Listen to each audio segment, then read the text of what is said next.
제2경전 외경 마카베오 하 4장입니다. 안티오쿠스 에피파네스의 그리스와 운동과 박해, 오니아스에 대한 시몬의 모함,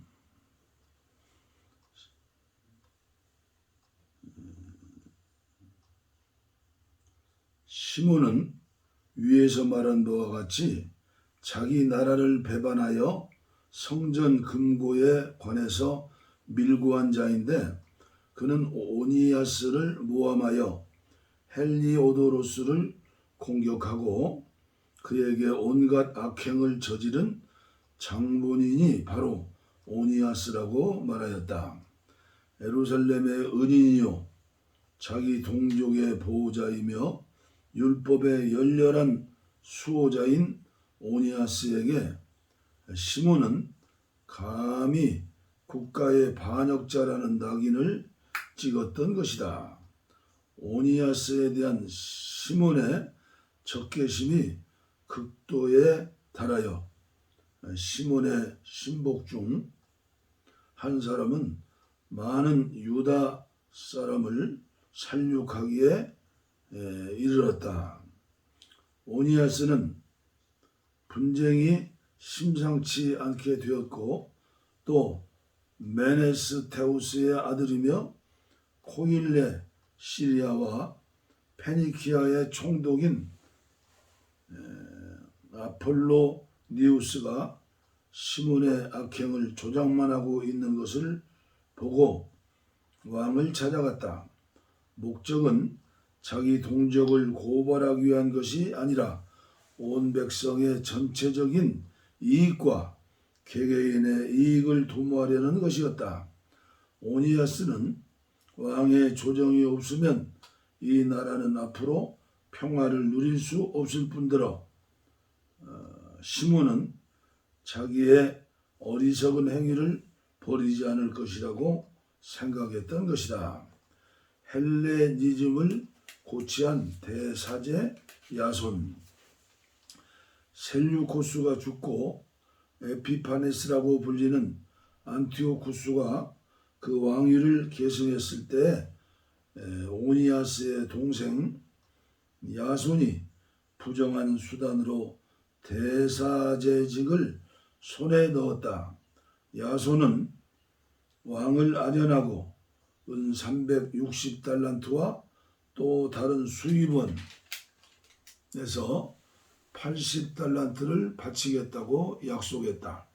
그리고 왕이 자기에게 경기장을 건축할 권한과 청년 훈련소를 세울 권한과 예루살렘의 안티오쿠스 청년단을 결성할 권한을 준다면 150달란트를 더 바치겠다고 약속하였다. 왕은 이것을 승낙하였다. 야손은 왕의 승낙을 받아 직권을 쥐자마자 자기 동족들의 생활을 그리스식으로 바꾸어 놓았다. 그는 유대인들이 유폴레모스의 아버지 요한의 주선으로 다른 왕들에게서 받았던 특혜를 폐기시켰다. 유폴레모스는 전에 로마 사람과 우호 동맹 조약을 맺기 위해 로마의 사신으로 갔던 사람이다. 야손은 유다 율법에 의한 여러 제도를 없애버리고 율법에 반대되는 새로운 생활 양식을 도입하였다.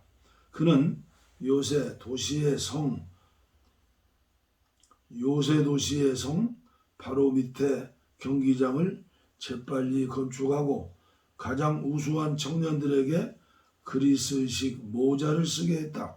이렇게 불경건한 사이비 대사제 야손의 극심한 모독적인 행위로 그리스와 운동은 극도에 달하였고 이국의 풍습이 물밀듯 쏟아져 들어왔다. 그래서 사제들은 제단을 돌보는 일에는 열성이 없어져 성전을 우습게 생각하고 희생제물을 바치는 일은 할 생각도 안 했으며 원반 던지기를 시도로 경기가 시작되기가 바쁘게 경기장으로 달려가서 율법에 어긋나는 레슬링 경기에 다른 사람들과 함께 휩쓸렸다. 이렇게 선조 때부터 내려오는 명예로운 전통을 짓밟고 그리스 문화를 가장 영광스럽게 생각했다. 바로 이 때문에 유대인들은 심각한 재난에 빠지게 되었다. 그들이 그리스식의 생활 양식을 추구하여 그것을 모두 모방하려고 하였지만 그리스인들은 그들을 적대시하고 압박을 가하였던 것이다. 하나님의 법을 어기고 벌을 받지 않을 수는 없는 일이다. 이것은 다음 시대가 증명해 줄 것이다. 5년마다 띠로에서 열리는 경기에 왕이 임석하였는데 추잡한 야손은 예루살렘의 안티오쿠스 청년단원 중에서 대표를 뽑아 헤르쿨레스 신에게 희생제물을 바칠 비용으로 은 300 드라크마를 들여서 참관인으로 보냈다. 그러나 그 사람들까지도 그 돈을 정당하게 쓰지 않고 이런 희생제물의 비용으로 쓰는 것은 옳지 않다고 생각하였다. 그 돈을 가지고 간 사람들이 그렇게 생각하기 때문에 야손이 헤르쿨레스 신에게 희생제물을 바치는 데 쓰라고 준 돈이지만 그 돈은 결국 3층으로 된 전함을 만드는 데 사용되었다. 메네스테우스의 아들 아폴로니우스가 에집트의 필로에토르스 왕의 즉위식에 참석하기 위하여 에집트로 파견되었다. 그를 보낸 안티오쿠스는 에집트 왕이 자기와 적대관계에 있다는 것을 알고 자기 안전을 도모하여 요바로 해서 예루살렘에 이르렀다. 거기에서 그는 야손과 예루살렘 시민들이 횃불을 들고 환호성을 울리며 대환영을 하는 가운데 예루살렘 성으로 들어갔다. 그는 거기에서 또 군대를 이끌고 페니키아로 들어가서 진을 쳤다. 대사제가 된 메넬라오스 3년 후 야손은 앞에 말한 시몬의 동생 메넬라오스를 왕에게 보내어 돈을 전달하고 몇 가지 중요한 일들의 결제를 받아오게 하였다. 그러나 메넬라오스는 왕을 만나서 자기가 가장 큰 권위를 가진 것처럼 꾸며 야손보다 은 300달란트를 더 바쳐 대사제직을 차지하였다. 그는 왕명을 받들고 돌아왔지만 대사제직을 맡을 만한 유인이 아니었고 잔인한 폭군의 기질과 야수같이 포악한 성격을 지닌 자였다. 이렇게 야손은 자기 형을 몰아냈다가 자기도 다른 사람에게 몰려나서 암몬 사람들의 고장으로 도망갈 수밖에 없는 처지가 되었다. 대사제직에 오른 메넬라오스는 왕에게 약속한 돈을 바치지 않았다. 그래서 예루살렘의 사령관이며 세금 징수관이기도 하였던 소스트라토스는 그 돈을 바치라고 독촉하였다. 이 두 사람은 결국 이 사건 때문에 왕에게 불려가게 되었는데 그동안 메넬라오스는 자기 동생 리시마코스를 대사제 대리로 앉히고 소스트라토스는 키프로스군의 사령관 크라테스를 자기 대리로 앉혔다. 오니아스의 피살. 이런 일들이 일어나는 동안 다르소와 말루스 사람들은 자기들의 지방이 왕의 첩 안티오키스에게 선물로 중요되었다는 것을 알고 폭동을 일으켰다. 그래서 왕은 고관 중의 한 사람인 안드로니쿠스에게 모든 일을 위임하고 폭동을 진압하러 급히 그리로 달려갔다. 그러자 메넬라오스는 좋은 기회를 얻었다고 생각하여 성전에서 쓰는 금그릇들을 훔쳐 내다가 안드로니쿠스에게 바쳤다. 그는 이미 띠로와 그 부근 여러 도시의 성전 기물을 팔아먹은 적이 있었다. 이런 비행을 확실히 알게 된 오니아스는 안티오니카 근처에 있는 다프네라는 불가침의 장소로 피난하여 그를 맹렬히 비난하였다. 그래서 메델라오스는 안드로니쿠스와 손을 잡고 그에게 오니아스를 살해하라고 청하였다. 안드로니쿠스는 오니아스를 찾아 가서 맹세까지 하며 악수를 청하고 그를 안심시켰다. 그러나 이 모든 것은 속임수였다. 오니아스는 의심을 하면서도 설득에 못 이겨 피신처에서 나왔다. 그러자 안드로니쿠스는 정의도 아랑곳 없이 그 자리에서 그를 죽여버렸다. 유다인들은 물론 많은 다른 나라 사람들도 이 부당한 살해 사건에 대해서 몹시 분개하고 분노를 터뜨렸다. 왕이 길리기아에서 돌아왔을 때 안티오키아의 유대인들은 불의를 개탄하는 그리스인들과 함께 왕을 찾아가 오니아스의 피살 사건을 호소하였다. 안티오쿠스는 몹시 슬퍼하며 치근해하였다. 그는 생각이 깊고 행동이 온건하였던 오니아스를 생각하고 눈물을 흘렸다. 그는 분노가 치밀어 올라 당장 안드로니쿠스의 진홍색 옷을 벗겨버리고 속옷까지 찢어버린 다음 그를 시내로 끌고 다니다가 오니아스에게 불의를 저질러 피를 흘리게 한 바로 그 장소에서 죽여버렸다. 이렇게 하여 주님은 가해자가 마땅히 받아야 할 벌을 내리셨던 것이다. 니시마코스에 대한 폭동. 예루살렘에서는 성전 기물이 도난당하는 일이 빈번하였는데 그것은 메델라오스의 묵인하에 리시마코스가 저지른 짓이었다. 많은 황금 기물들이 없어졌다는 소문이 사방에 널리 퍼지자 사람들은 리시마코스를 규탄하러 몰려들었다. 분노에 찬 군중이 폭동을 일으키자 리시마코스는 장정 3,000명을 모아가지고 나이는 많지만 미련하기 짝이 없는 아우라노스라는 자를 앞장세워 폭도들에게 악랄한 공격을 가하기 시작했다. 군중은 니시마코스가 공격이 오는 것을 알고 어떤 사람들은 돌을 들고 어떤 사람은 몽둥이를 들고 또 어떤 사람은 가까이 있는 재를 손에 가득 집어가지고 니시마코스와 그 주위에 있는 부하들에게 마구 던져서 수라장을 이루었다. 그 결과 적군들은 부상을 많이 입고 죽기도 하고 나머지는 모두 도망쳐버렸다. 성전 기물을 도둑질한 그 장본인은 성전 금고 근처에서 살해당했다. 메넬라오스의 악행. 이 사건에 관련되어 메넬라오스까지 고발당하였다.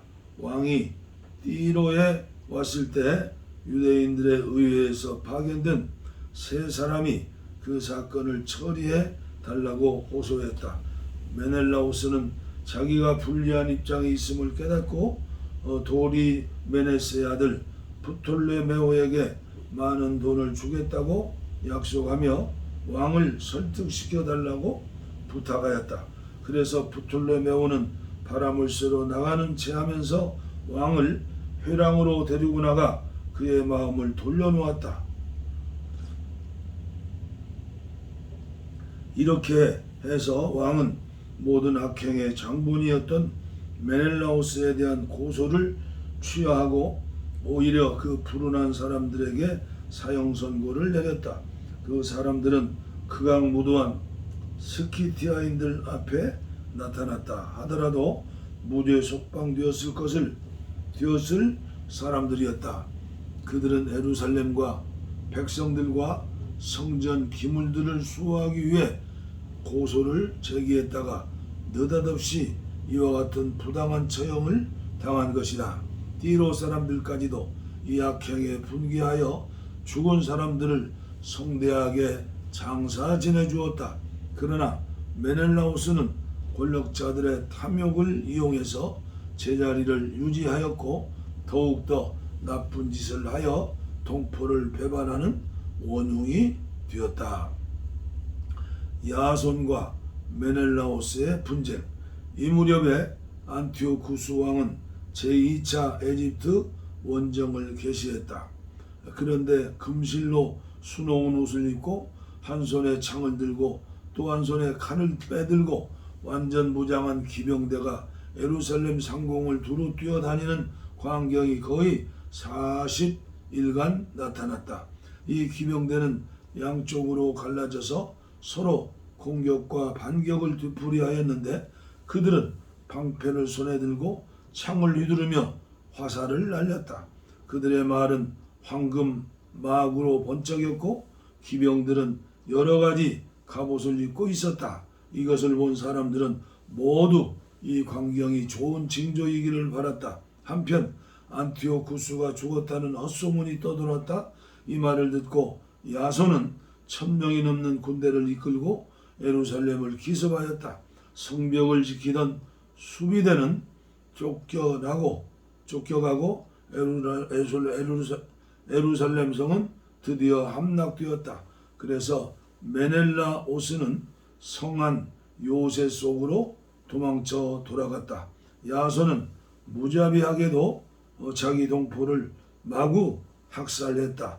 그는 동족을 희생하여 얻은 성공이 최대의 실패라는 것을 깨닫지 못하고 오히려 동포에게서 빼앗은 전리품을 적으로부터 빼앗은 것처럼 생각하였다. 이렇게 음모를 했지만 그는 주권을 장악하지는 못하고 결국은 오명투성이가 되어 암몬 땅으로 다시 도망갈 수밖에 없었다. 거기에서 그는 아라비아인의 통치자 아레타스에게 체포되었다가 빠져나와 이 도시 저 도시로 도망치면서 모든 사람의 추격을 당하고 율법의 배신자로서 증오를 받고 자기 조국과 동족을 박해한 자로서의 미움을 받았으며 끝내는 에집트로 쫓겨갔다. 이렇게 그 생애의 마지막은 처참한 파국에 이르렀다.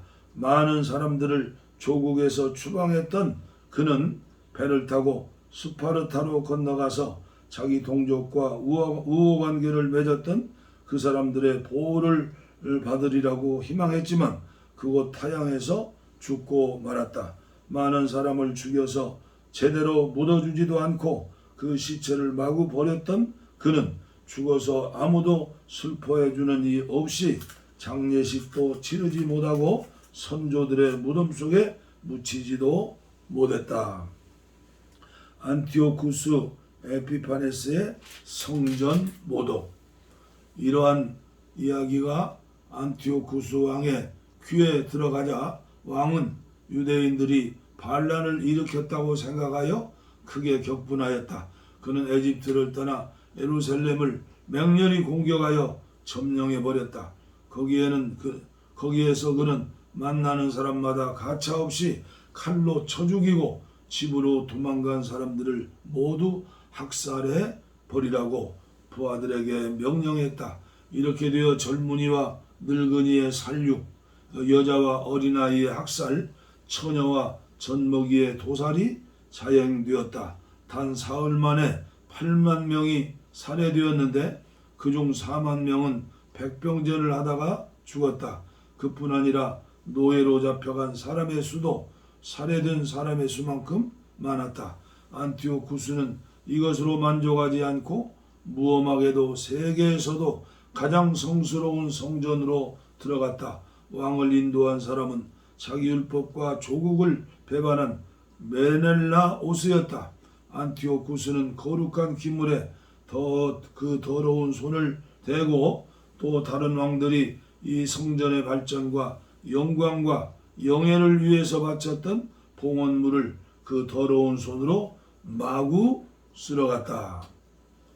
이곳 사람들이 죄를 지었기 때문에 주님께서 분노하시어 잠시 동안 그 성전을 돌봐주시지 않고 있음을 모르고 안티오쿠스는 잔뜩 오만에 부풀어 있었다. 만일 이곳 백성이 많은 죄를 짓지 않았다면 전에 셀류코스 왕의 파견으로 성전 금고를 조사로 왔던 헬리오도로스와 마찬가지로 안티오쿠스도 성전에 들어가자마자 채찍으로 얻어맞아 그런 방자한 행동은 하지 못하였을 것이다. 그러나 주님께서는 성소를 유지하기 위해 백성을 택하신 것이 아니라 백성의 복리를 위해 성소를 택했던 것이다. 그래서 성소 자체도 백성들에게 닥쳐온 재난을 함께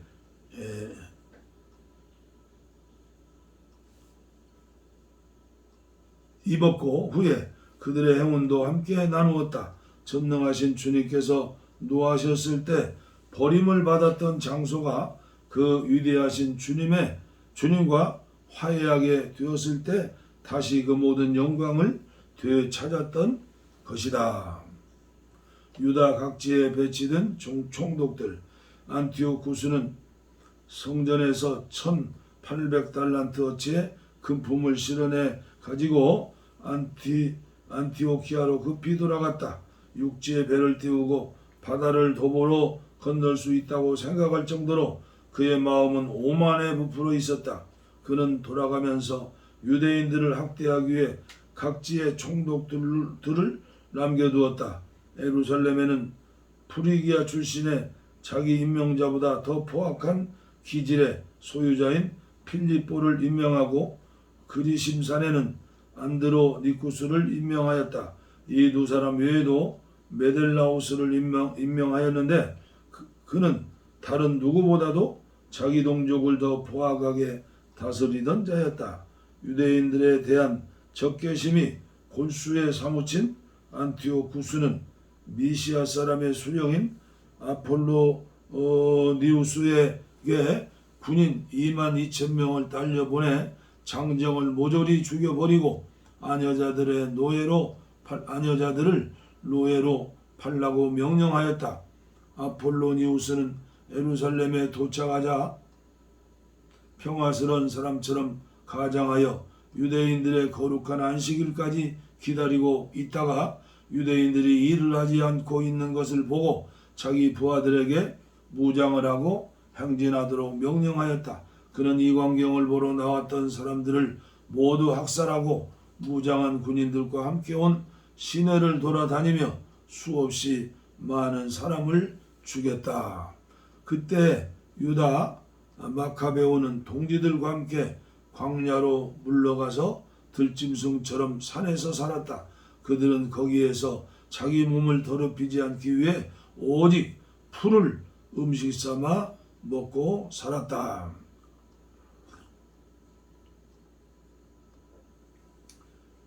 마카베오 하 이교 예식의 강요 6장입니다. 그 후 얼마 안 되어 안티오쿠스 왕은 아데네에 원로 한 사람을 유다인에게 보내어 그들에게 조상 때부터 내려오는 율법을 버리고 하나님의 율법을 따르는 생활 규범을 버리라고 강요하였다.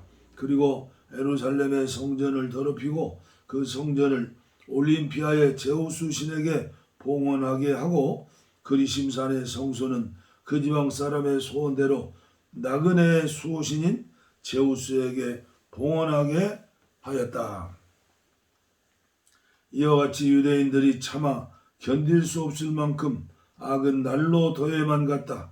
이방인들은 이 성전 안에서 온갖 방종과 향락을 일삼았다. 그들은 거룩한 성전 경내에서 창녀들과 놀아나고 부녀자들을 농락하였다. 그뿐 아니라 법에 금지된 물건들을 성역 안으로 끌어들였다. 제단에는 율법에 금지된 부정한 고기를 쌓아 놓았다.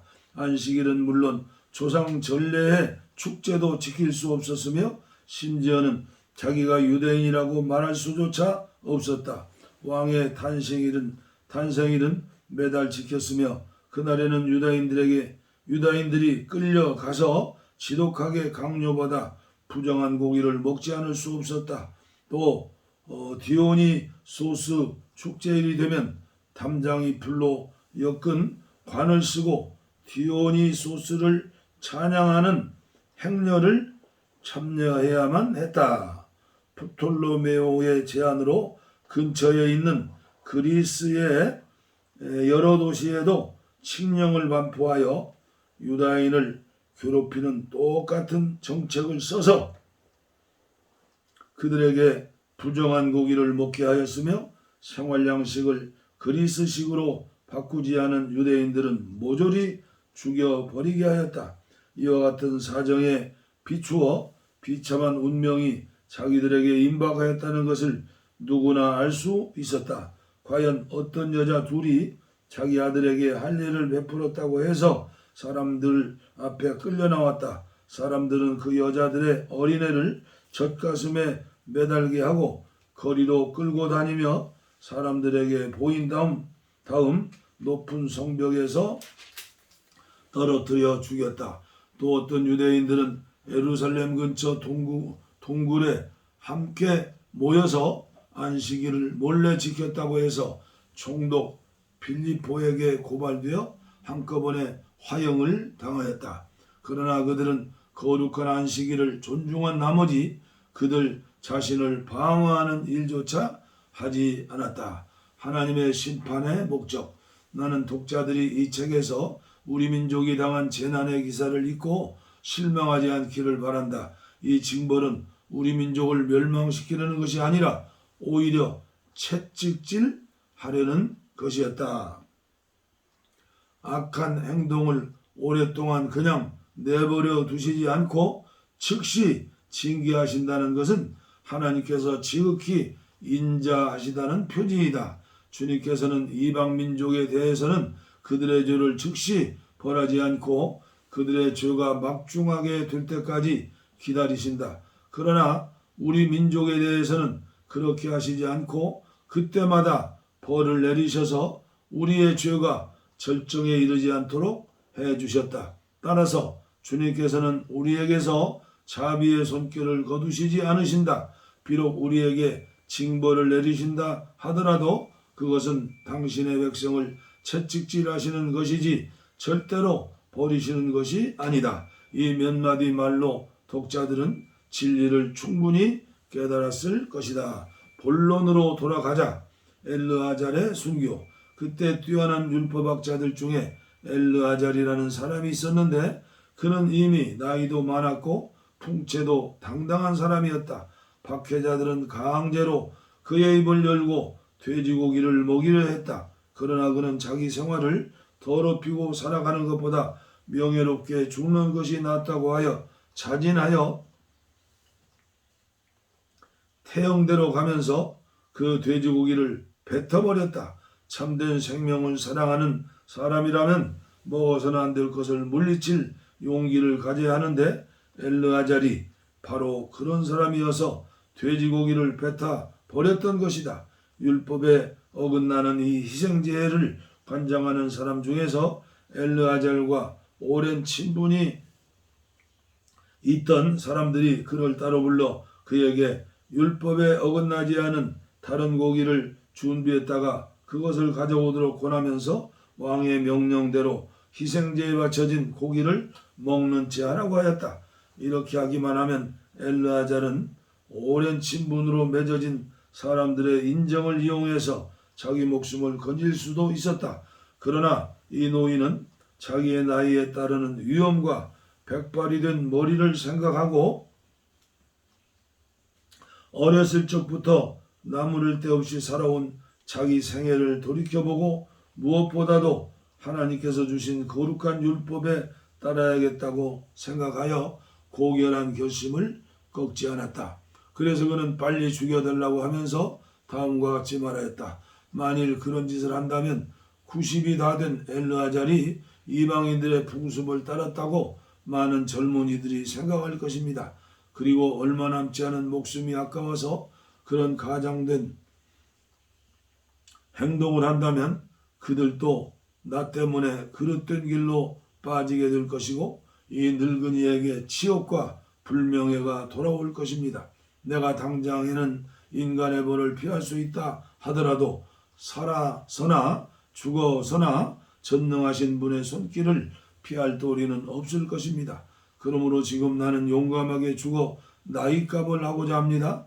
또 나는 숭고하고 거룩한 율법을 위해 기쁜 마음으로 고상하고 훌륭한 죽음을 택하여 젊은이들에게 좋은 표본을 남기려는 것입니다.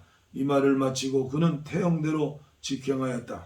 조금 전까지만 해도 엘르아잘에게 호의를 베풀던 사람들이 엘르아잘이 한 말을 듣고 미친놈의 소리라고 생각하여 돌변하여 그에게 악의를 품게 되었다.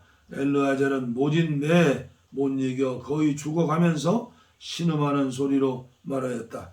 주님은 거룩한 지식을 가지고 계십니다. 그러니 내가 죽음을 면할 수 있었는데도 불구하고 육체적으로 매를 맞아 무서운 고통을 당하고 있으나 하나님을 경외하고 있기 때문에 마음으로 이 고통을 달게 받는다는 것을 잘 알고 계십니다.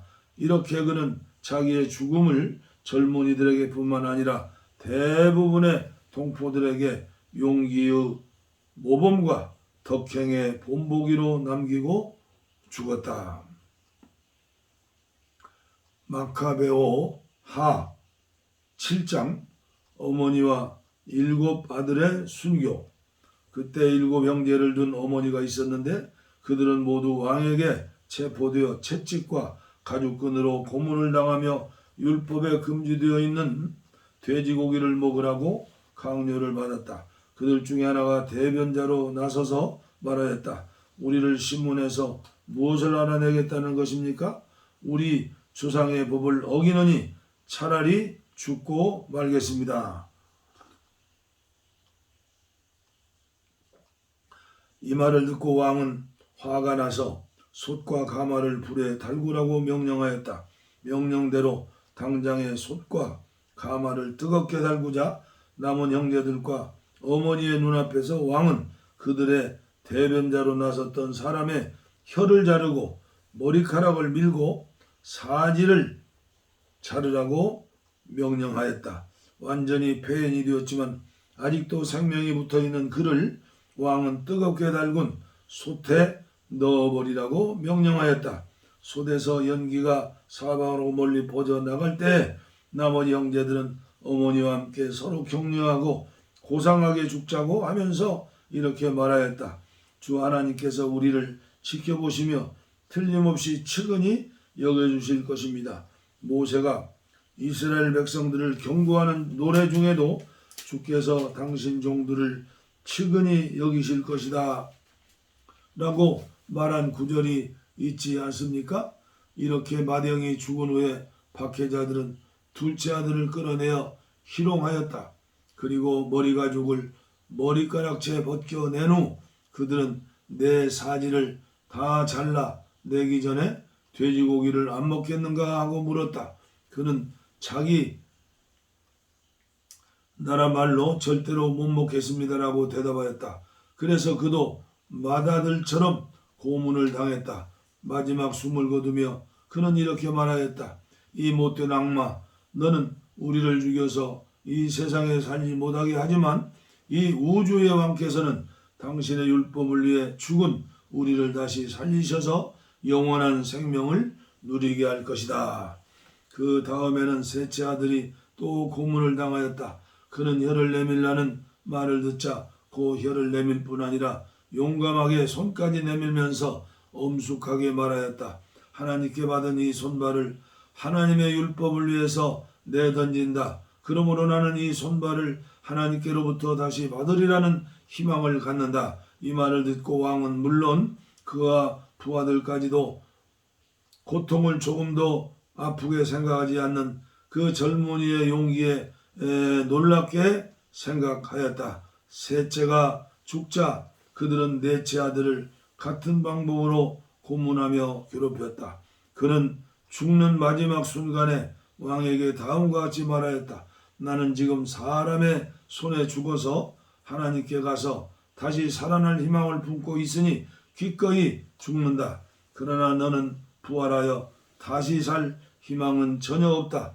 다음에는 다섯째 아들이 끌려나와 고문을 받았다. 그는 왕을 바라보면서 이렇게 말하였다. 당신도 언젠가는 죽을 인간인데 인간을 지배하며 무엇이든지 하고 싶은 대로 하고 있어. 그러나 하나님께서 우리 민족을 버리셨다고는 생각하지 마시오. 조금만 기다려 보시오. 위대한 능력을 가지신 하나님께서 당신과 당신의 후손을 벌하실 것입니다. 그 후에 여섯째 아들이 끌려 나왔다. 그는 거의 죽어가면서 이렇게 말하였다. 착각하지 마시오. 우리가 이렇게 고생을 하는 것은 우리 자신이 하나님께 죄를 지었기 때문입니다. 그래서 우리는 이 놀라운 재난을 받게 된 것입니다. 그러나 하나님께 도전한 당신이 아무 벌도 받지 않으리라고는 생각하지 마시오. 그 어머니의 행동은 놀라운 것이었고 모든 사람이 길이 기억할 만한 훌륭한 것이었다.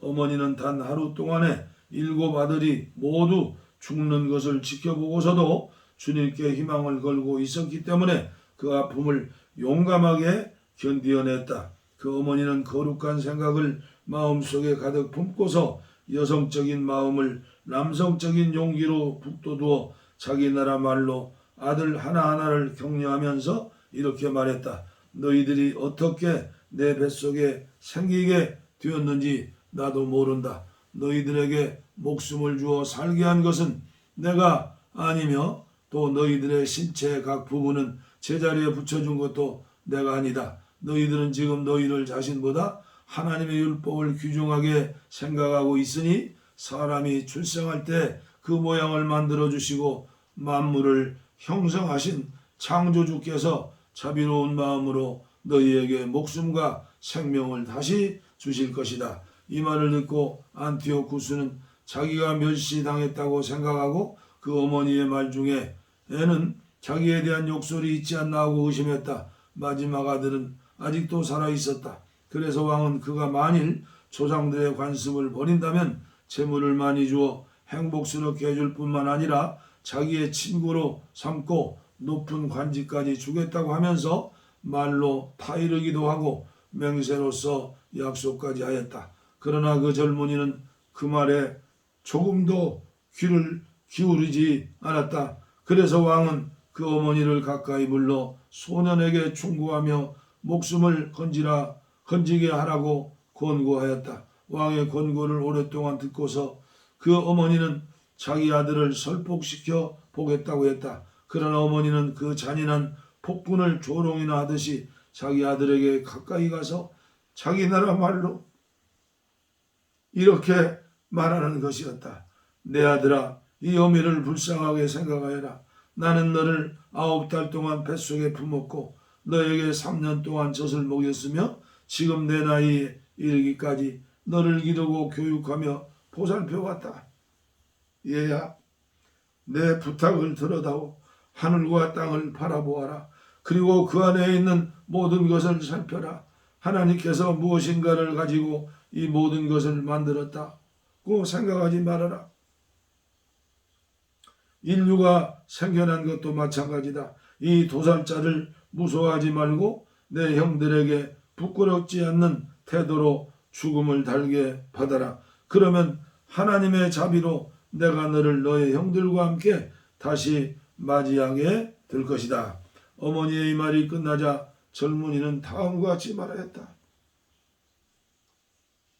당신들은 무엇을 왜 그리 꾸물거리고 있어?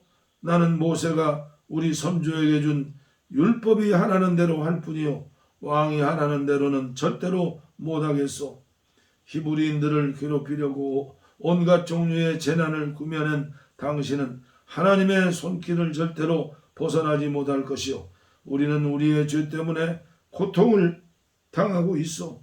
살아계시는 우리 주님께서 우리를 채찍으로 고쳐주시려고 잠시 우리에게 화를 내셨지만 하나님께서는 끝내 당신의 종들인 우리와 화해하실 것이요 그러나 당신은 불경스럽고 모든 사람 중에서 가장 더러운 인간이요 하나님의 아들들에게 손을 대며 공연히 우쭐대거나 터무니없는 망상으로 자만하지 마시오.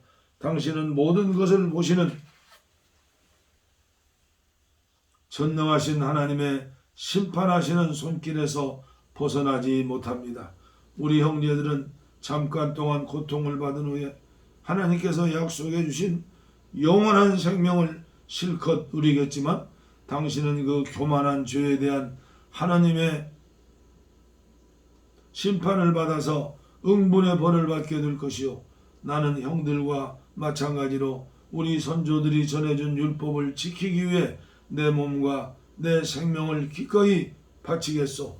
나는 하나님께서 우리 민족에게 속히 자비를 보여주시고 당신에게는 시련과 채찍을 내리시어 그분만이 하나님이시라는 것을 인정하게 해 주시기를 하나님께 빌겠소.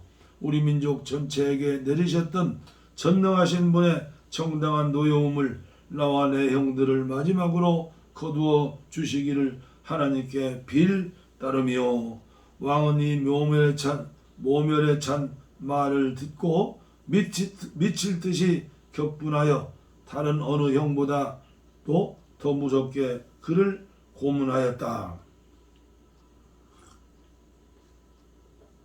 이렇게 하여 젊은이는 더럽혀지지 않고 오로지 주님만을 믿으면서 죽어갔다. 그 어머니도 아들들의 뒤를 따라 결국은 죽고 말았다. 이교도들의 희생제물을 거절한 이야기와 극심한 고문의 이야기는 이제 이로써 마치기로 하자. 마카베오 하 8장 유다인들의 승리. 유다 마카베오의 항전. 유다 마카베오와 그 동지들은 여러 촌락으로 몰래 들어가서 그들의 친족들을 불러내고 유다 민족의 전통을 꾸준히 지켜온 사람들을 소집하여 6,000명가량의 사람들을 모아놓았다. 그들은 온 세상 사람들에게 압박당하는 이 민족을 굽어보시고 불경건한 자들의 손에 더럽혀진 성전을 돌보아 주시기를 주님께 기원하였다.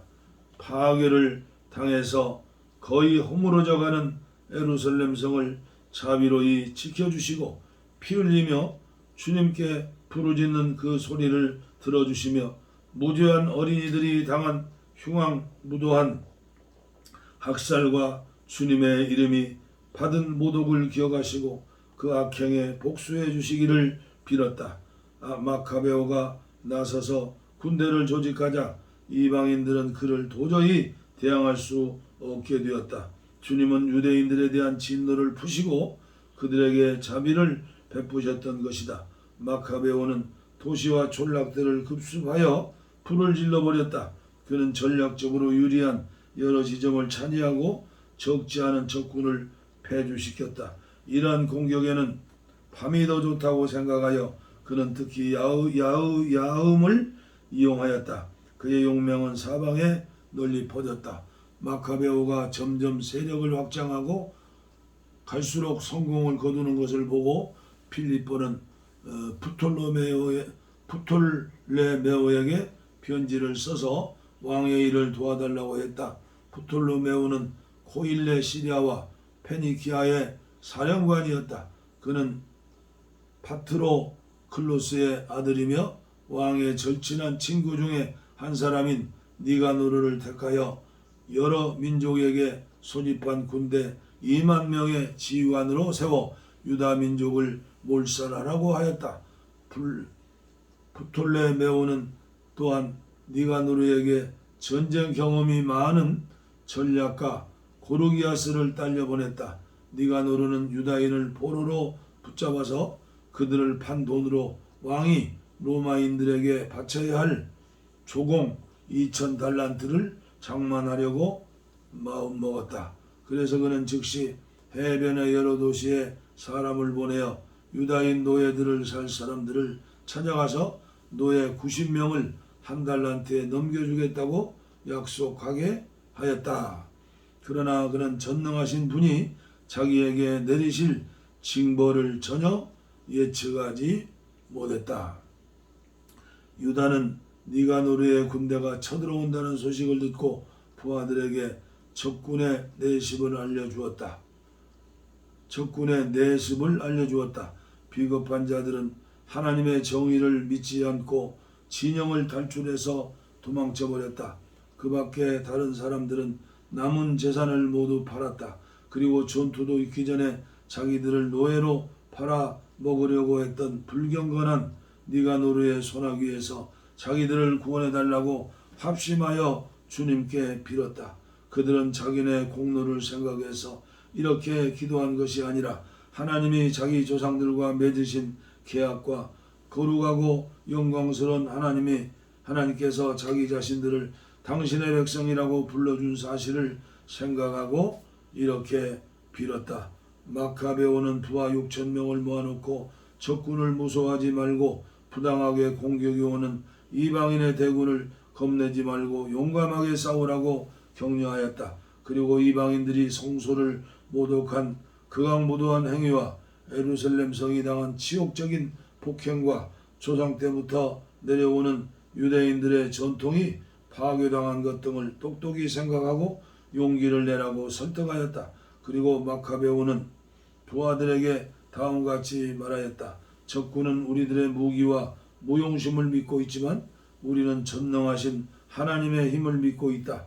하나님은 우리를 공격해 오는 적군들은 물론 온 세상까지 눈짓 한 번으로 쳐부술 수 있는 분이시다.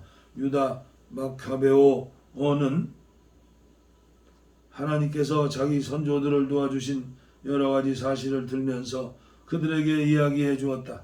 적군의 사령관 사네립이 군대 18만 5천 명을 거느리고 조상들을 쳐들어왔다가 전멸당한 사실과 유다인들이 바벨로니아에서 갈라디아인들과 싸울 때 8,000명밖에 안 되는 군사를 가지고 마케도니아군 4,000명과 합세하여 얼마나 잘 싸웠는지를 이야기해 주었다. 이 전쟁에서 마케도니아군이 진퇴양난에 빠졌을 때 유다군은 하늘의 도우심을 받아 적군 12만 명을 단 8,000명으로 섬멸하고 많은 전리품을 노획했던 것이다. 유다 마카베오의 부하들은 이 말을 듣고 용기를 얻어 율법과 조국을 위해서 죽을 각오를 했다. 마카베오는 자기 군대를 네 부대로 나누어 자기 동생 시몬과 요셉과 요나단에게 각각 한 부대씩 맡겨서 부하 1,500명을 거느리게 하고 엘르아살에게 명령하여 큰 소리로 성서를 읽게 하고는 하나님의 도우심이라는 표를 내걸고 유다 자신이 제일 부대의 지휘관이 되어 니가노르와 교전하였다. 전능하신 분께서 그들과의 편이 되어 싸워주셨기 때문에 적군 9,000명 이상을 죽였다. 니가노르 군대는 대부분 부상을 입거나 불구자가 되어 모두 패주할 수밖에 없었다. 그리고 유다군은 자기들을 노예로 사려고 왔던 자들의 돈을 몰수했다.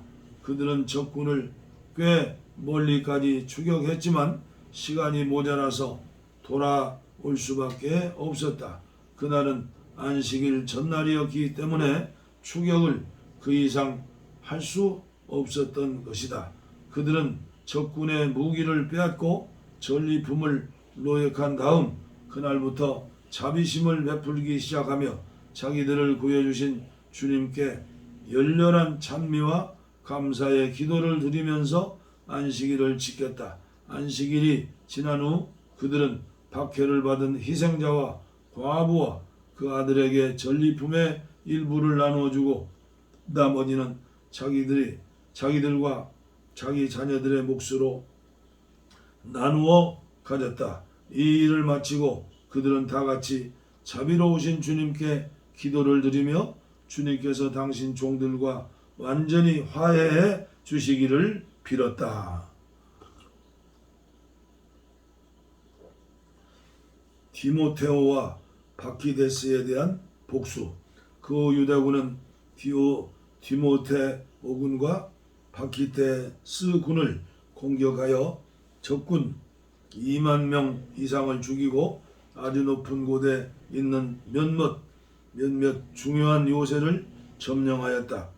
그리고 많은 전리품을 반분하여 일부는 자기들끼리 나누어 가지고 나머지는 박해를 받은 희생자들과 고아들과 과부들과 노인들에게 나누어 주었다. 그들은 적군의 무기를 조심스럽게 모아서 적절한 장소에 쌓아 두었고 나머지 전리품들은 예루살렘으로 운반해 갔다. 그들은 또 디모테오에게 붙어 유다 사람들에게 많은 해를 끼친 극악한 호위대장을 죽였다.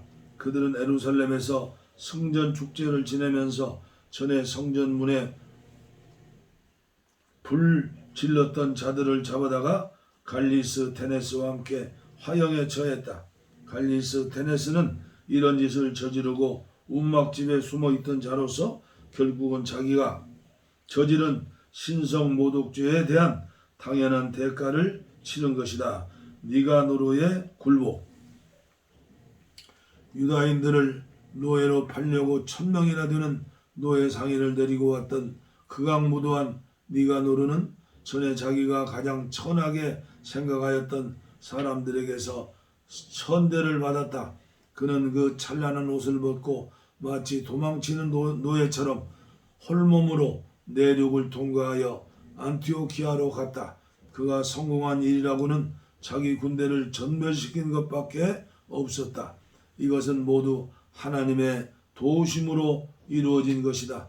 이렇게 되어 예루살렘 사람들을 포로로 잡아서 노예로 팔아 로마인들에게 조공을 바치려고 계획했던 그는 유다인들은 하나님을 수호자로 모시고 있는 민족으로서 하나님께서 주신 율법을 지키고 있기 때문에 도저히 정복할 수 없는 민족이라는 것을 모든 사람에게 선언하였다.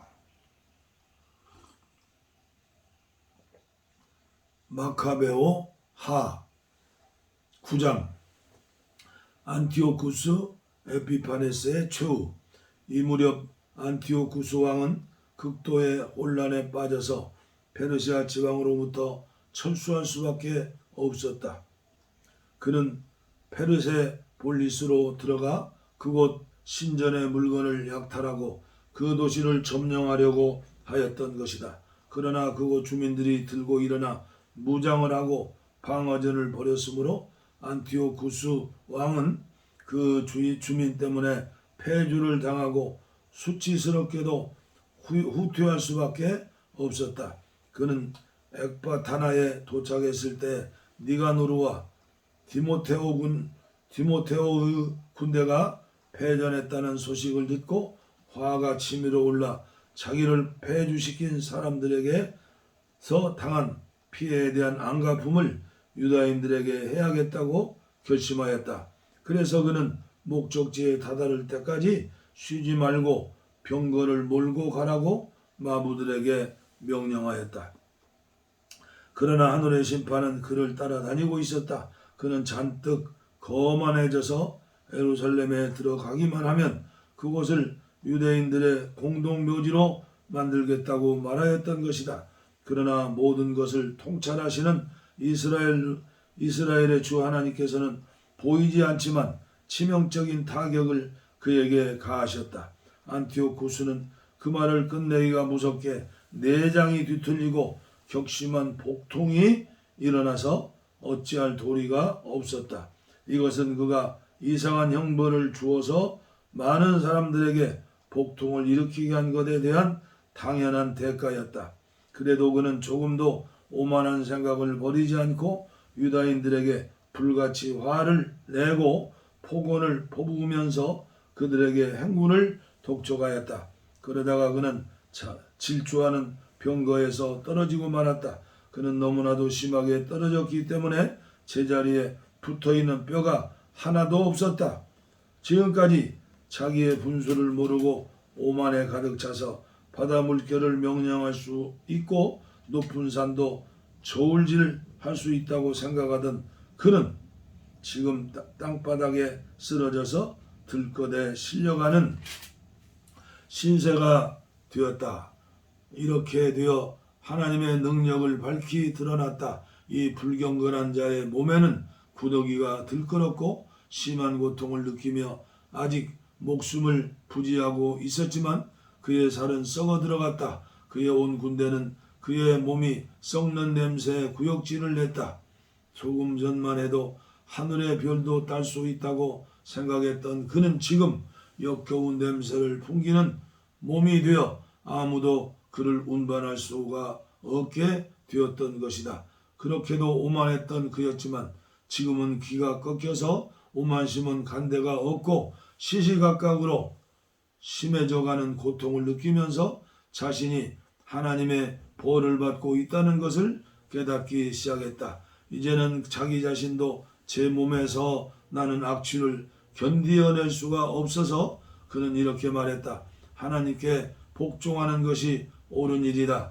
죽어야 할 인간이 하늘과 동등하다고 생각하는 것은 당치 않은 일이다. 그리고 그 더러운 자는 자기에게 자비를 베풀 리 없는 주님께 맹세를 하며 자기가 급히 가서 폐허로 만들고 공동묘지를 만들어 버리겠다고 버리고 말겠다던 그 거룩한 도성 예루살렘에 자유를 주겠다고 선언하였으며 또 무덤에 묻을 가치조차 없다고 판단하여 아이들과 함께 짐승과 새 밥으로 던져버리겠다고 하던 유대인들에게 아테네 시민과 동등한 권리를 주겠다고 선언하였고 전에 자기가 노력하였던 성전은 세상에서 가장 좋은 예물로 장식하고 자기가 빼앗아갔던 성전 기물들을 여러 갑절로 갖고 희생제사에 필요한 비용을 자기의 수입에서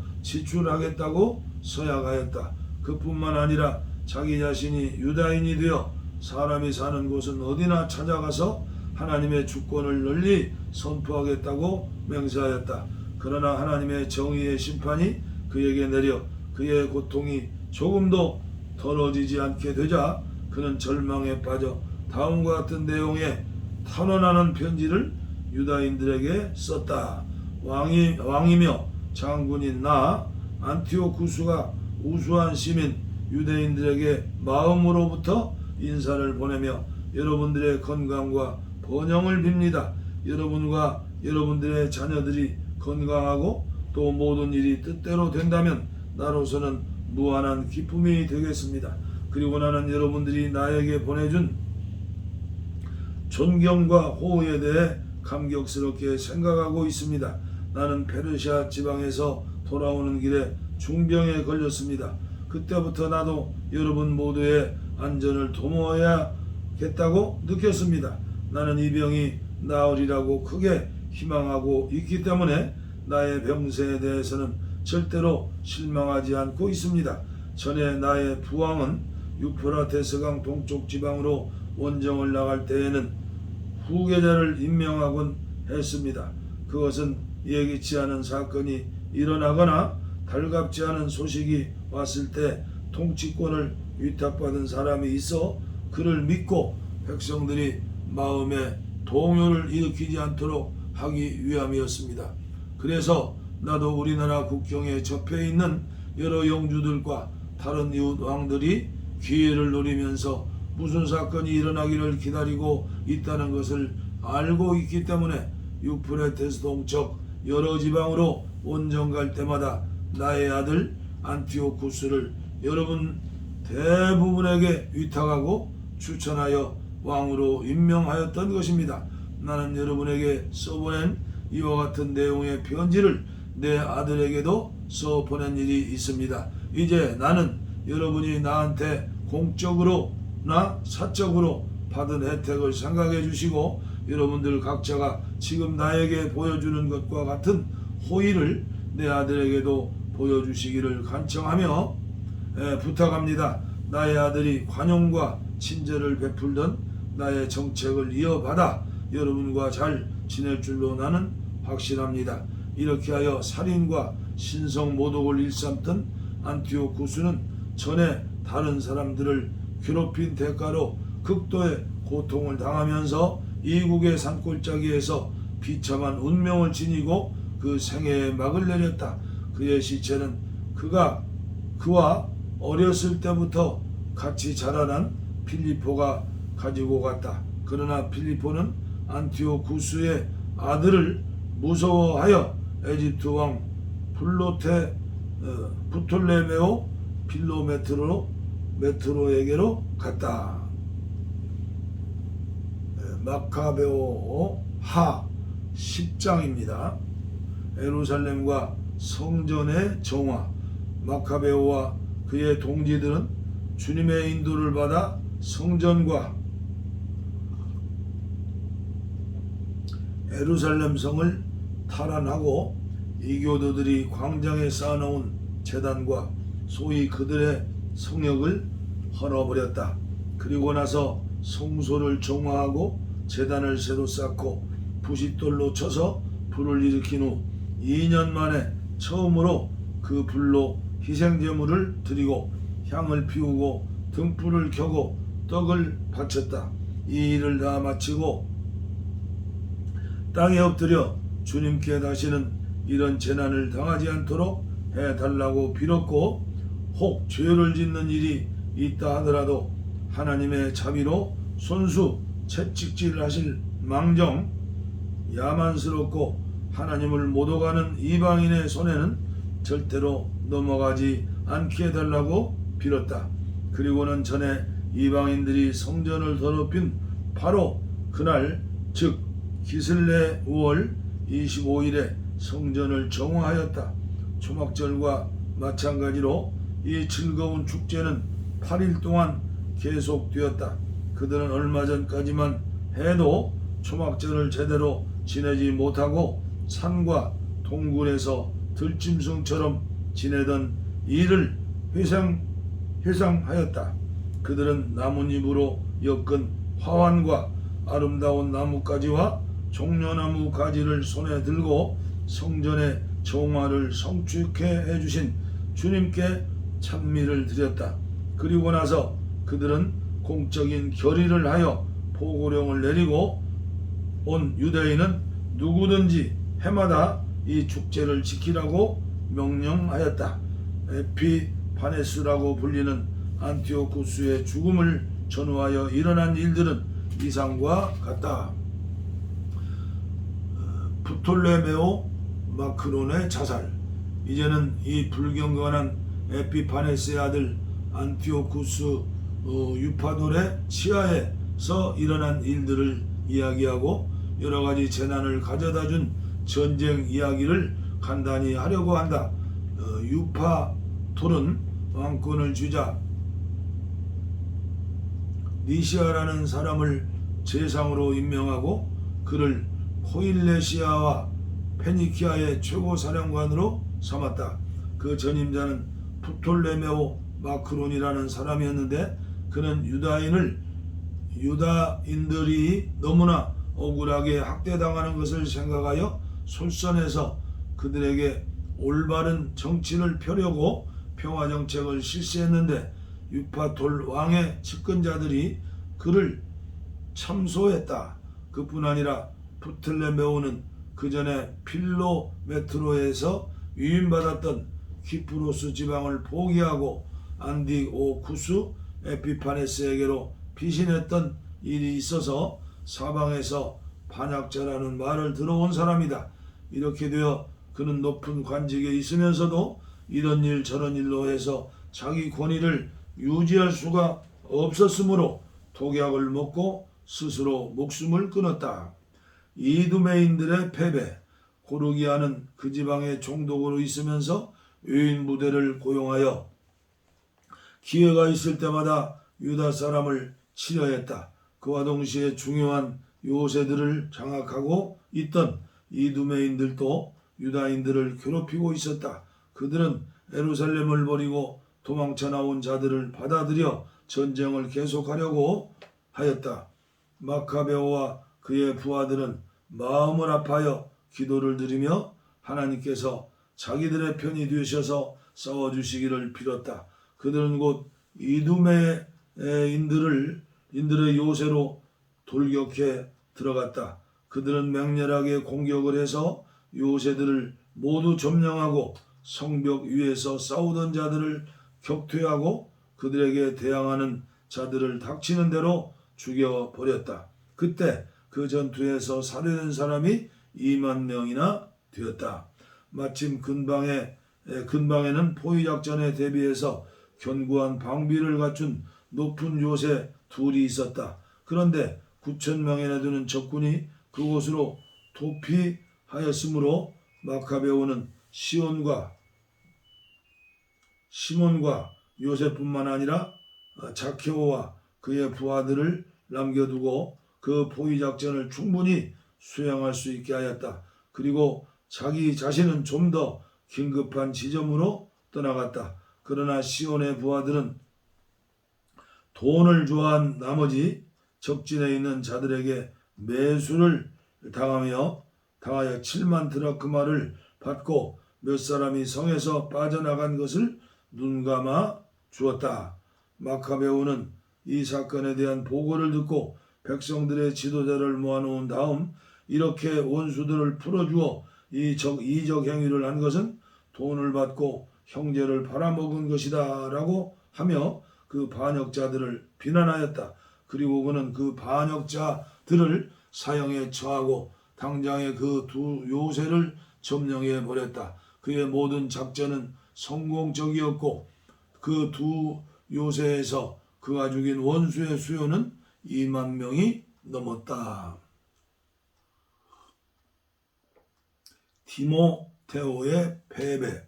전에 유대인들에게 패배를 당한 일이 있는 디모테오는 수많은 외인 부대를 고용하고 적지 않은 아시아의 기병대를 모아 유다를 공격하여 점령하려고 진격해 왔다. 디모테오가 접근하자 마카베오와 그의 부하들은 머리에 먼지를 뿌리고 허리에 베옷을 두르고 하나님께 기도를 드렸다. 제단 앞에 엎드려 그들은 하나님께서 자기들에게 자비를 베푸시고 율법서에 명시된 대로 자기들의 원수들에 대해서는 원수가 되어 주시고 자기들의 반대자에게는 반대자가 되어 주시기를 하나님께 빌었다. 그들은 기도를 마친 후 무기를 들고 예루살렘에서 꽤 먼 거리까지 진격하여 적진에 가까운 곳에 멈추었다. 새벽에 양군은 교전하였다. 유대인들은 욕망했을 뿐만 아니라 주님을 신뢰하고 있었기 때문에 성공과 승리의 보장을 받고 있었지만 이방인들은 분노의 감정이 시키는 대로 싸울 따름이었다. 전투가 격렬해졌을 때 하늘에 5사람이 황금 제갈을 물린 말을 타고 위풍도 당당하게 유다인들의 앞장에 서서 나가는 광경을 적군들에게 보였다. 그들은 마카베오를 에워싸고 자기들의 무장으로 마카베오를 보호하고 하여 부상을 입지 않게 지켜주었다. 그들은 적군에게 활을 쏘아 벼락을 내리쳤다. 그래서 적군들은 눈이 어두워져서 큰 혼란에 빠지고 질이 멸렬하게 되었다. 이 전투에서 적군은 보병 2만 500명과 기병 600명을 잃었다. 디모테오 자신은 게젤이라는 튼튼한 요새로 도망쳐갔다. 게젤은 아주 튼튼한 요새로서 케레아스의 지휘하에 있었다. 마카베오와 그의 부하들은 신이 나서 그 요새를 나흘 동안 포위하였다. 요새 안에 있는 적군들은 그 요새의 견고성을 믿고 입에 담지 못할 욕설과 모욕적인 인사를 유대인들에게 퍼부었다. 5째 날 새벽 마카베오의 군대 중 젊은이들 20명이 그 모욕적인 언사에 불릴듯이 화같이 밀어올라 용감하게 성으로 쳐들어가 성난 짐승처럼 원수를 낚시는 대로 베어버렸다. 그리하여 성 안에 있는 적군들의 정신이 한쪽에 쏠릴 때 다른 사람들도 용감하게 성벽을 뛰어넘어 들어가 요새에 불을 지르고 모독자들을 산채로 불태워 죽였다. 또 다른 사람들은 성문들을 부수고 들어가서 나머지 군대들을 불러들여 그 성을 점령하였다. 그들은 웅덩이 속에 숨어있는 디모데오와 그의 동생 케레아스와 아폴로 파네스를 찔러 죽였다. 이 일을 마친 후에 이스라엘 사람들은 자기들에게 큰 축복을 내려주시고 승리를 주신 주님께 감사의 찬미를 부르며 찬양하였다. 할렐루야. 마카베오 하 10장까지 봉독에 올렸습니다. 감사합니다.